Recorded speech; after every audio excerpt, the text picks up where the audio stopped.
Afternoon, people. Well, more on this. Well, it's the first video really I'm making on it. I should have probably started earlier, but stage fright and all that shit. Yeah, so this is obviously my K10. That's the engine for it. SR20 Highport from a P10 Primera GT. You can tell it's a Highport by looking at this design on the head. You can see that the intake ports face upwards at 45-degree angle, as opposed to with the low port, they're sat perpendicular to how the engine sits. And also on the low port, you've got more aggressive intake cam than on the low port. I'll show you here. If I can pull the, get all this shit out the way. There we go. Less aggressive intake cam on the low port than on the high port. There we go. The low port's got roller rockers. Well, the low ports have roller rockers, whereas these have solid rockers. The solid rockers are stronger on a high port because they haven't got that bridge with a pin in them. So they've got less of a chance of breaking, because on the low ports you hit the limiter and they don't like sitting on the limiter.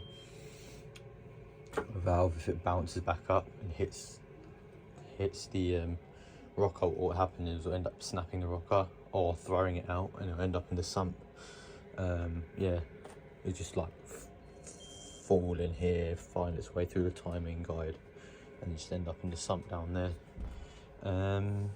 Yeah, and obviously we've got oil squirters on here, but yeah, that's what's going in here. I originally bought that engine for the K10, got it with another one which is stripped down to the block for my mounts. If we look in here, so I stripped it down to the block. We've got a gearbox sat in there as well. Just makes life easier because it's light, the block is light. Yeah. But the stage I was at with this was wiring, and I didn't have like a loom for it particularly, so I had to end up like, either you can't find anyone breaking Primera P10s anywhere, and there was one guy that wanted a 300 quid for the loom, but I'm 19 and I'm on apprentice wages, so it was a bit out of budget, 300 quid. So I ended up spending Christmas making my own loom, based on my Nissan wiring diagrams in here. This is a Micra's painting manual, but I have the repair manuals for the Primera P10, and I've got an SR20 ECU wiring diagram, which basically just gives me the pin outs for each plug, as you can see there, each pin. And then just found out what each pin does, so I can correspond it to the diagram and all that, and make my harness from there. So I finished my wiring harness. It's not the best job, but it works. I can run the engine on it. I've got these 4 wires, which is essentially all I need to make it run. So I've got one here which is ECU power. I've got one which is ignition signal, and then here I've got a fuel pump relay live signal. So basically the ECU switches the fuel pump relay, and then the relay obviously has return current that comes back, and it goes back via the ECU. So it needs to see a 12-volt feed from there. You can also set a 12-volt on a switch for that, which is what I've done, because I've got an inline Walbro fuel pump, which is down here. And yeah, I've just essentially just wire that straight to a switch, and then I'll have the fuel pump relay also branched off that same switch, and I'll just do it like that. So you need ignition signal, which is on here. pin number 36. You've got start signal 34, and the start signal will also go to the starter solenoid wire, or you can do it to the key. So that's my start wire, and that is on the back of the solenoid on the starter. I'll just show you here. You've got starter motor, and then you have your positive lug. It's obviously grounded through the block, and then you've got the solenoid, so you can splice that into there. But again, I've just left it on this pigtail here just so I can run the engine on the floor. So you've got start signal, which is 34, ECU power 38, ECU ground. The ECU is also grounded through the cam angle sensor, so I don't need to worry about the grounds at the moment. However, I've got all of my grounds like through the whole loom, as you can see here. I've got a couple of ring terminals on them somewhere. I think they're up here somewhere. I can't find them now. Well, yeah, I've got a few ring terminals with the grounds on them, so I'll probably ground them to like the intake manifold. There's 2 studs on it right here, so yeah, that'll be grounded like that. You've got start signal, ECU power, and then you need ECU relay number 4 powered. Again, just send 12 volts to it, and then there was one other fuel pump relay, ECU power, ECU relay. No. All right, okay. ECU power, which is 38, start signal 34, ignition switch 36, and then your fuel pump relay. And that's the 4 you need to get it to essentially start on the floor. Yeah, so I ended up just making the loom over Christmas because I wasn't paying for one, and yeah, it just ended up like working out for me. It was a bit of a learning curve as well, just a couple of weekends spent on the kitchen table making it. But yeah, that's essentially what it was. And then I've got this diagram here so I can see how the ignition switch is wired, so I can either use that, or I've got a multimeter and I just see continuity and all of that, and then I can just wire it in like that. And then this is the ECU I'm using. Can't afford a standalone and all that, so it's a ECU from a Primera P10. I didn't get it with the engine, I got it separately on eBay for like 80 quid. It wasn't that much. Yeah, just obviously ECU power wires sorted, and then all my sensors are sorted, and yeah, it ran. Originally I was going to run the Highport engine, the low port engine, and then this came up for sale on eBay for £250. Well, there was an auction, I bidded on it. It was around the corner from me, and I was the only person to bid on it. Ended up getting it for 250 quid with the gearbox there and all the mounts, so it worked out. It's got good compression on all 4 cylinders and all that.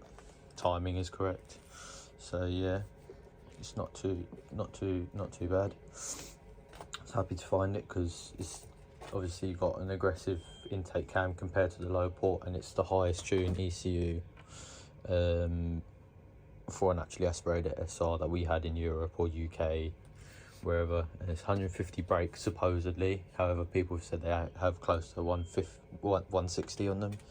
So yeah, a couple of differences on the outside as well, where the oil filter block sits. Obviously the filter is here, and it just gives it a lower profile, whereas on that one, as you can see, it sticks out. It doesn't give me a lot of space between the bulkhead and there, so it's overall better design for my purpose. Yeah, that's a distributor and cam angle sensor all in one unit, and the ignition coil is also in here. It's from a P11 Primera Highport, low port. The P10 one's there, which came on this engine, but I wanted to use this because it's got a coil integrated into it. Only differences between these and that one is the plug here is a 6-pin, and I'll show you the 6-pin plug here. And the 6-pin plug is for the cam angle sensor on the Highport. The original P10 one, you've got a 4-pin cam angle sensor. So you've obviously got your power to the sensor, you've got a ground, and then you've got a 180-degree signal and a 0-degree signal, and that's it. Whereas on here you've got 2 grounds, one here, one there. Got a power to the sensor, which is this one here. You got a 180-degree signal and a 0-degree signal, and I can't remember what that wire is, but if we go to the wiring diagram here, you can see how it all sort of works. So the crank angle sensor, which is the cam angle sensor essentially. So we got our ground wire there, which is number 39, and we go to this diagram here, we've got a number 39 here, so that's the ground, so that's fine. That one there goes to number 38, and that is straight, just the power. That's the power for that sensor. And we've got our 2 signals, 180-degree and the 0-degree, so we've got 30 and 31 here.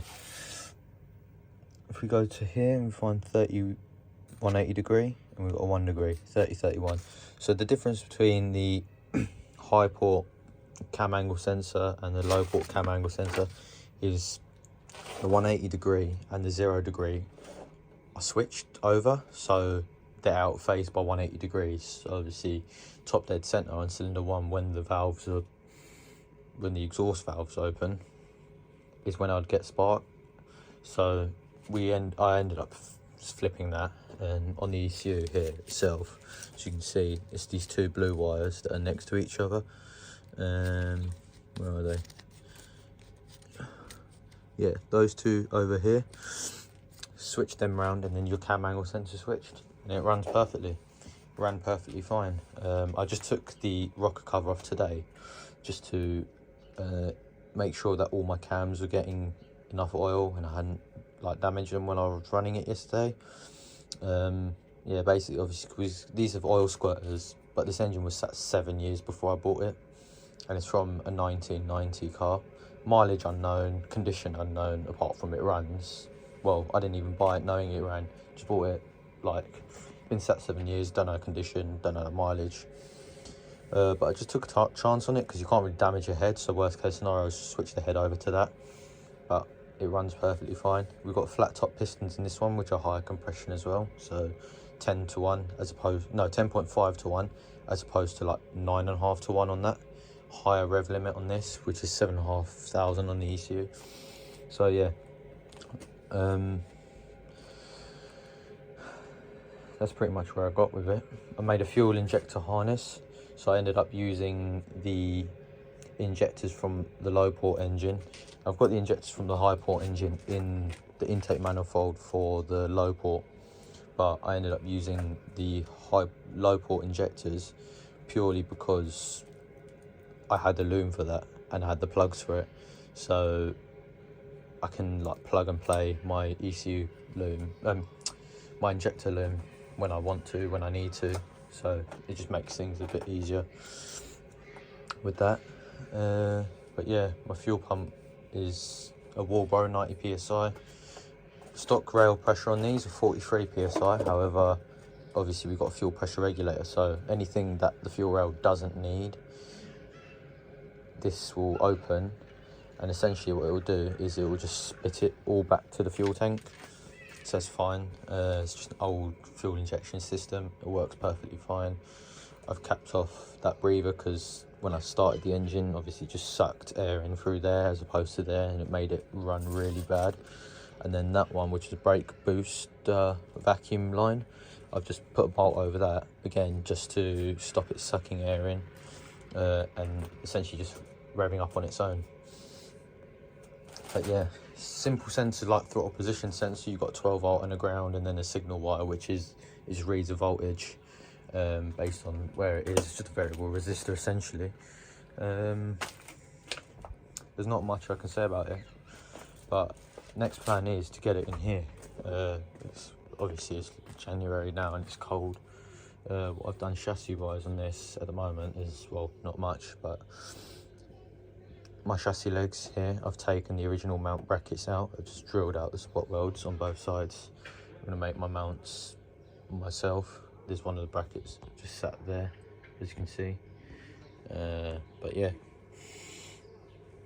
and inside the car, it's my second car, by the way. It's had it since July 2021, almost 2 years now.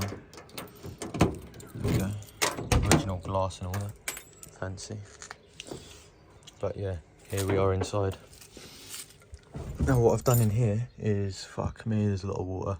This is just all fucking winter condensation and shit. But what I've done in here, obviously ripped the dash out.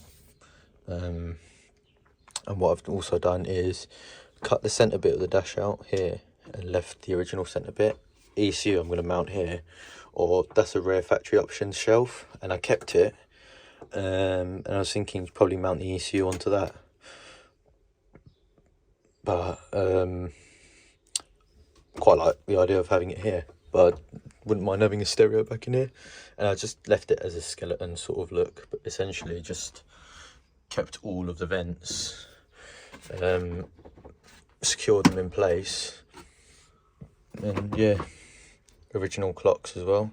That's original mileage, 89,000, 0.175k.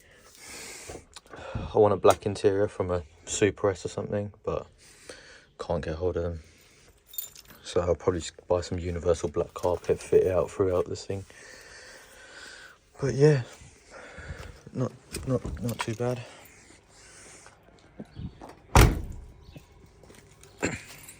Front panel here as well, I've replaced it. The original one I bent because I was not drag racing when it was a 1.2. Oh yeah, 1.2, forgot about that. Here's the 1.2 MA12 S engine. So MA12S means obviously MA is series, 12 is the displacement, so it's a 1.2, and S meant it had a carburetor, no fuel injection or anything. Good strong engine. I had it like straight pipe, fucking ASBO and all that, because I was 18 when I had this car. I still got it, obviously. Mark 1 Golf GTI front splitter. But yeah, just ASBO'd the fuck out of that car. And that engine held up fine. I just stripped it down because part of me was thinking, oh, I'll get 300 quid for it from a banger racer, but I was like, nah, I can't get rid of it. It's too emotional, emotionally attached to it. So, but yeah, here's the old front panel. As you can see, it's got a pretty nasty dent. What happened was I was racing a mate that had a Honda Civic, and he was like, my car's faster than yours. So I was like, okay. Raced him, beat him, and then when I was on a flyover, a fox ran into the road. I hit him. Yeah, so destroyed the front panel. It was like that for about a year. But I got hold of a guy through Facebook who used to own a Nissan dealer for 30 years, and he had a stock of old parts. And I just messaged him on the off chance. I was like, mate, you've got this part. And he had a brand new complete front panel, and I bought it for £125. Again, spent a Saturday drilling it out, and then welded the new one in. So worked out all right. Got a brand new front end for 100 quid. And there we go, quick release front bumper.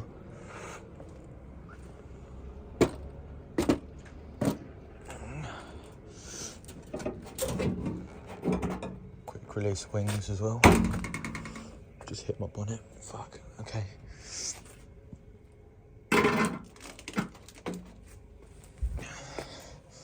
But yeah, so brand new front panel fitted. Really happy with it because, well, it's a brand new genuine Nissan part, can't get anything better than that. Yeah, but yeah, second car. Always been into Jap stuff and just stuck with me, this one. And I think it is going to be stuck with me for a pretty long time, especially with this in it. Again, SR20 from a Primera P10 Highport. But yeah, I want to start getting this engine in properly, because I've just been not beating around the bush, but it's been too long sat like this. So I need to get it in, but I'm doing this whole thing on my own, on my driveway. At 19 on apprentice wages, it's just taking longer than I anticipated. I've been there for like 6 months at the moment, but we move. Yeah, the wiring, it wasn't actually too bad. Had a couple of people in the Primera groups as well just have a couple of problems, but because I've been through the whole loom back to front, start to finish, it's been quite easy to pinpoint certain problems. So it's definitely a learning curve in that sense, because it looks like a lot, but it really isn't a lot. Like there's not a lot to go wrong on this loom at all. I mean, look, so it's a lot of wires, it looks like it, but a few of them are redundant, because you just don't need them sensors, especially if you're just straight piping a car and just sending it. But there, look, so we've got all of this, and a lot of it, like, you've probably got more ground wires than everything else. But yeah, that's going to my injectors, this lot. That's my cam angle sensor lot, and that's essentially all you need. Oh, and throttle position sensor right here. Not a lot to it at all. But yeah, I'm gonna wire this all up, get it running, and just show you what it's about at the moment.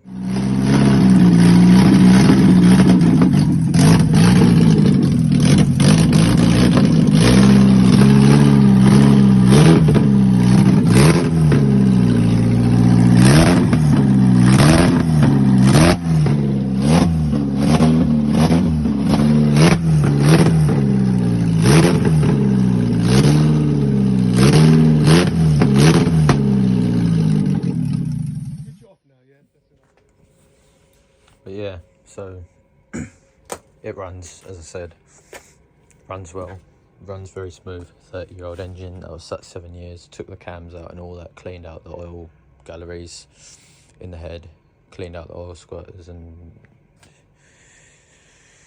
we get oil pressure, pulled the filter, got oil going through it, so it's good. I just need to get the engine hot and drain the old oil out. It's been sat in it for ages, and top it up with fresh 1040. Shafts are obviously gonna have to be custom.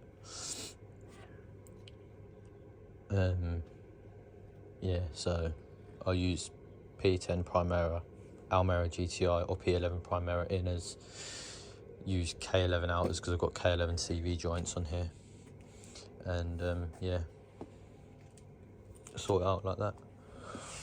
Started life as a bone standard K10 Micra 1.2 GSX, and now, well, and then in my time, obviously 18-year-olded it,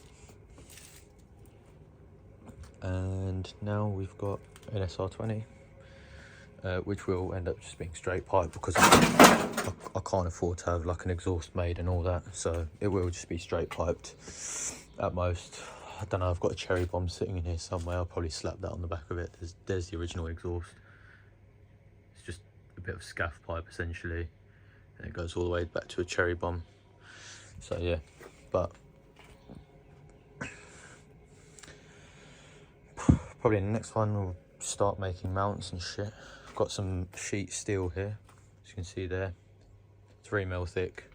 Just make some brackets out of that and attach the mounts to everything, and yeah, just get this in there.